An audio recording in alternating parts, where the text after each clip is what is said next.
Welcome to Spectrum News at 4, coming to you live from Uyo, the Akwa Ibom State capital. My name is Ofonono Joseph. Let's take a look at the top stories. Neco releases 2025 BECE results. Ganduje gets new appointment after resigning as APC national chairman. Plus, Mexican cartel gunman sentenced to 141 years in prison.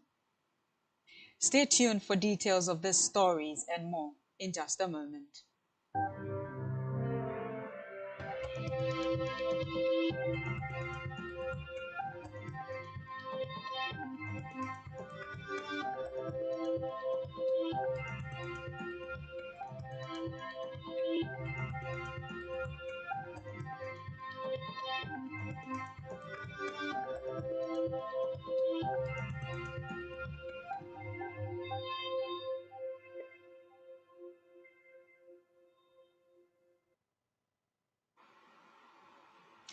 Many thanks for joining us on the news.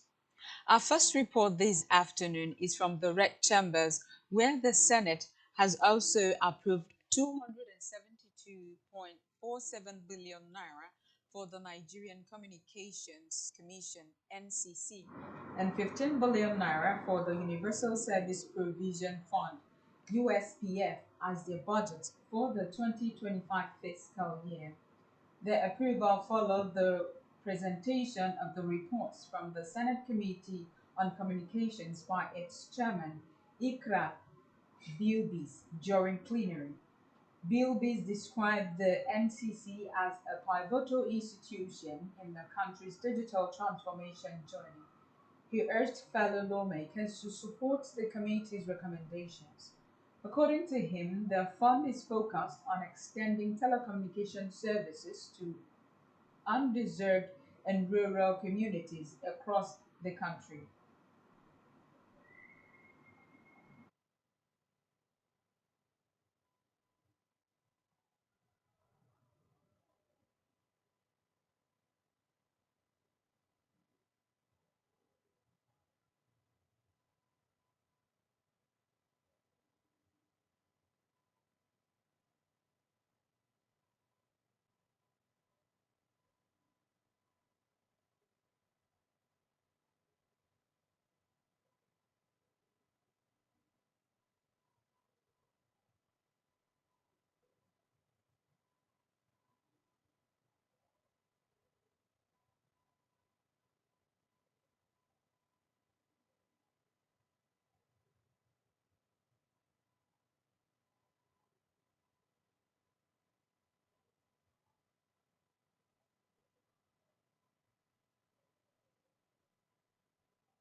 In the meantime, the suspended lawmaker representing Kogi Central, Natasha Akpoti Udwagan, has reigned on her promise to resume legislative duty following Friday's judgment, which nullified her 6-month sanction.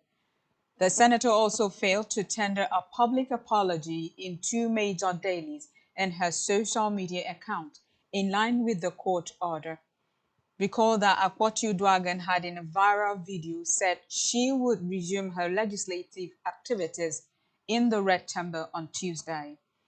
The senator also expressed gratitude to her constituents for standing by her following the favorable court judgment that reaffirmed her position in the Senate.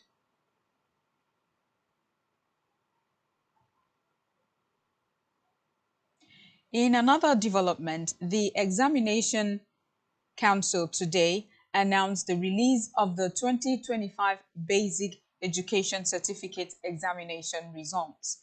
According to a statement by Aziz Sani, the acting director of public affairs of the examination body, a total of 179,201 candidates registered for the examination in 12 subjects. The examination, which commenced on May 12, 2025, was concluded on May 23, 2025.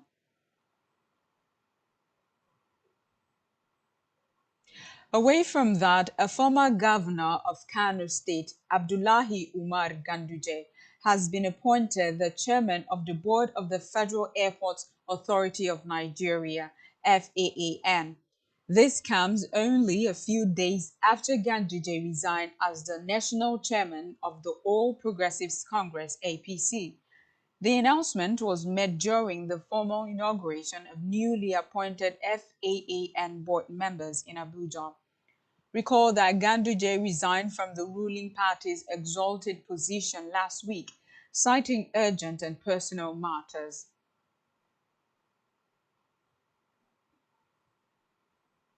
On financial crimes, the Economic and Financial Crimes Commission (EFCC) has secured the conviction of 146 out of 194 foreigners arrested for cybersecurity attacks relating to financial crimes in the country.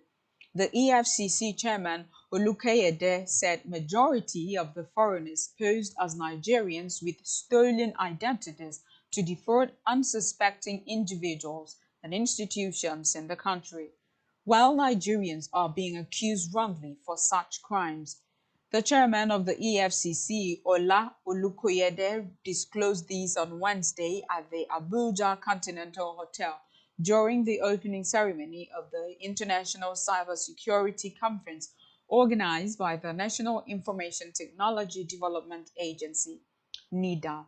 The conference is being attended by the National Security Advisor, Nuhu Ribadu, the Senate Committee Chairman on Cybersecurity, Senator Shuaibu Salihu, the Chairman House Committee on Cybersecurity, Stanley Adedeji, the United States Ambassador to Nigeria, Richard Mills, and the Permanent Secretary, Ministry of Communications, Innovations and Digital Economy, Adeladon Rafiu, among others. Back here, Akwa Ibom State Governor Pastor Umar Basieno has renewed his commitment to advancing the Arise agenda of his administration. While inaugurating the Arise brand and its insignias at the Brand Management and Marketing Office in Uyo, the governor said the brand will promote the image, vision, and ideals of his administration. He noted that the branding will greatly help register in the minds of the people the developmental vision and focus of his administration and also help attract needed support and collaboration. The Arise brand, according to the governor, will appear in various forms as ties, scarves, tie clips, caps, bangles, and other items. Pastor Enna directed his senior special assistant on brand management and marketing, Ralph Adam, to endeavor to secure and also carry along the renewed hope insignia of the federal government, since it all aligns with the vision and trajectory of the state government. The governor assigned a vehicle to the brand management team and directed that it should be properly branded as well and used as a display platform to showcase the various Arise branded items to the public for their support and integration. He commended Edem for his commitment and dedication to his assignment, assuring him of the government's support and motivation to accomplish more. Earlier, Edem had appreciated the governor for his support and the establishment of the showroom, which has attracted a good number of people to partner and benefit from the programs of the Arise agenda. Government House correspondent Jane Uwa reports that the senior special assistant to the governor and brand management and marketing further disclosed that the Arise branded items are all customized to accommodate all classes of people of the state in various wearable forms.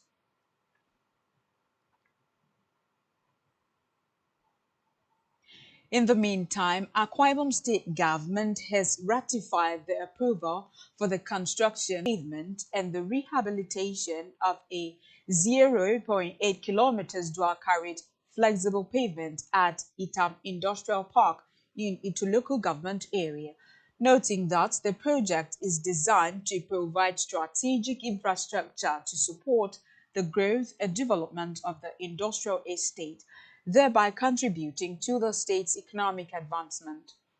Briefing Government House correspondents shortly after the State Executive Council meeting presided over by the Governor of Akwa Ibom State and Chairman in Council, Pastor Omoeno. The Commissioner for Information, Ania Kanumana, said the Council constituted a committee to engage with the management of key investment, including Raffia City Hotels, Four Points by Sheraton, to strengthen mutually beneficial business relationships.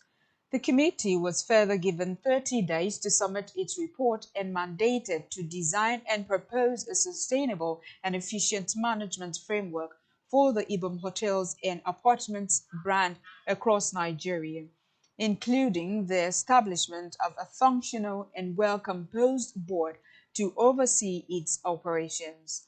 Meanwhile, in a move to enhance youth welfare, the council extended the 20,000 naira monthly allowance earlier approved for NYSC members serving in the state to all core members of Akwa Ibom State origin serving across the nation, noting that the decision aligns with the Renewed Hope Arise Youth Support Initiative and is intended to cushion living expenses and promote the well-being of core members, stating that the grant is subject to periodic review based on prevailing circumstances.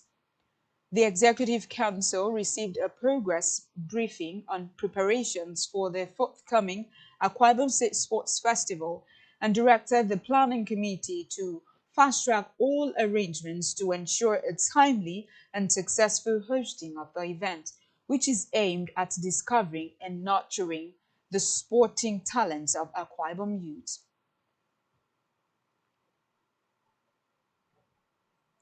Now to Africa, where South African President Cyril Ramaphosa has pushed back against the latest wave of trade tariffs from the Trump administration, a wave that also targets Pretoria, the only sub-Saharan country on the list.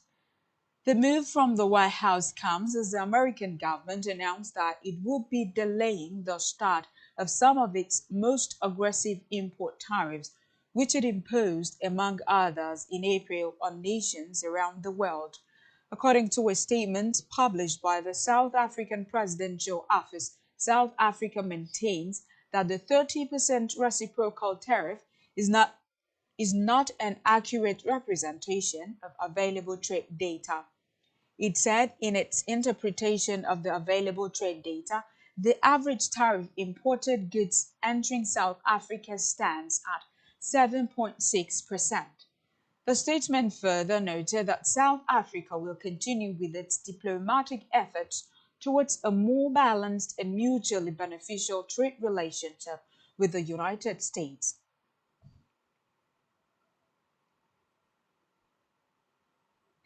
On the foreign scene, a Mexican court has sentenced 10 cartel gunmen to 141 years each in prison for murder and kidnapping at a suspected training camp in a case that shocked the country.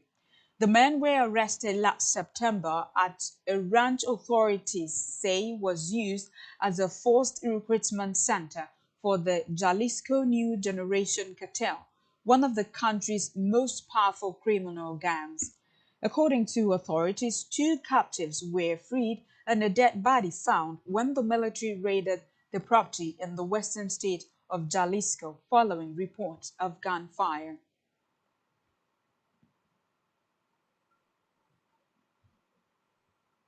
Still on the foreign scene, South Korea has repatriated 6 North Koreans who unintentionally drifted into South Korean waters earlier this year. All 6 had consistently expressed their desire to go back. Reports say 2 of the North Koreans had swum into southern waters in March and stayed on for 4 months, the longest period recorded for non-defectors. The other four are sailors who drifted across a disputed maritime border between the North and South Main. According to reports, this is the first of such return under the presidency of South Korea's Lee Jae-myung, who had campaigned on improving inter-Korea ties.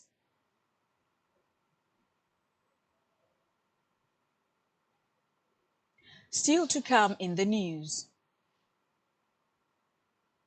Arsenal ready to offer player swap for Crystal Palace midfielder Eberechi Eze. Stay tuned for details of this.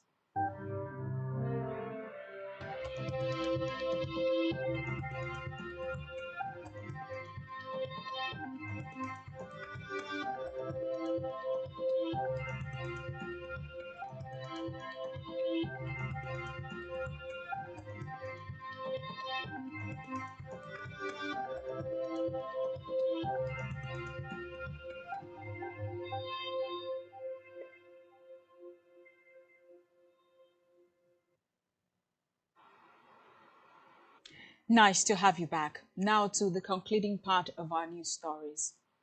The Central Bank of Nigeria (CBN) has warned that rising input costs across key sectors could spark a new wave of consumer price inflation as businesses continue to absorb cost pressures that may soon become unsustainable.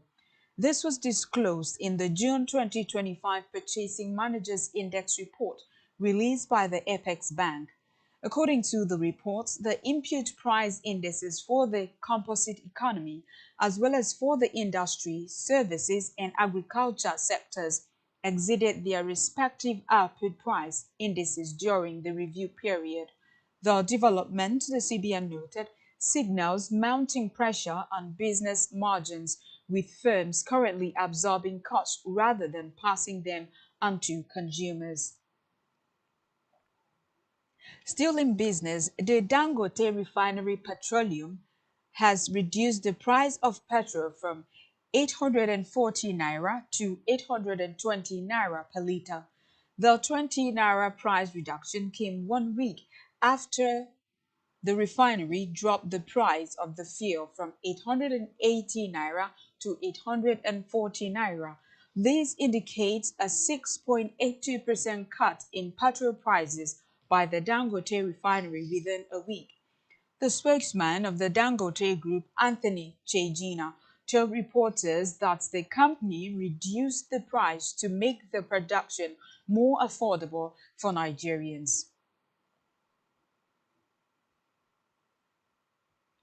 In health, a pharmaceutical pricing expert, Tolulope Jagun, has called for urgent reforms to Nigeria's medicine supply system, warning that the country's out-of-pocket healthcare model is leaving millions without access to essential drugs. Jagun also proposed a structured plan to overhaul Nigeria's pharmacy system. According to him, medicine must be made affordable for all Nigerians, not just those who can pay. He added that transparency across the supply chain and stronger regulatory oversight are crucial, alongside support for local pharmaceutical production through foreign exchange access, tax incentives, and reduced import duties on active ingredients.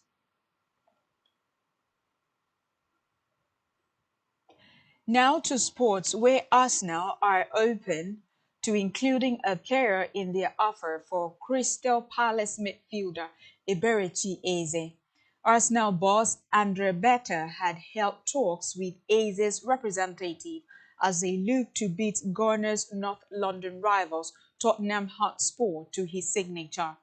Reports say Eze is open to the move and has been training to stay fit in anticipation, but Palace are determined to extract the full £68 million from his release clause. Arsenal, who are on a spending spree, are also closing in on signing Sporting's Victor Gyökeres. The Gunners have already agreed on personal terms with the player and are ironing out the final details with his club. Still in sports, Turkish Super League champions Galatasaray have agreed to pay Victor Osimhen's €75 million release clause. The Yellow and Reds initially had two bids rejected by Serie A champions Napoli. The release clause is valid for teams outside of Italy until July 15. Osimhen spent the 2024-2025 season on loan with Galatasaray after failing to secure a move away from Napoli last summer. The 26-year-old netted 37 goals and 8 assists from 41 appearances across all competitions, helping the club win the domestic double.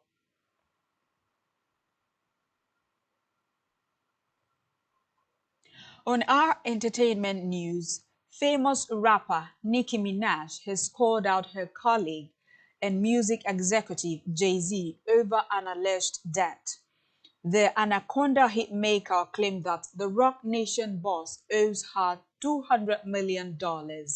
She urged him to reach out to her and settle the debt, warning that failure to do so would lead to the accumulation of more to react to Nicki Minaj's latest allegations.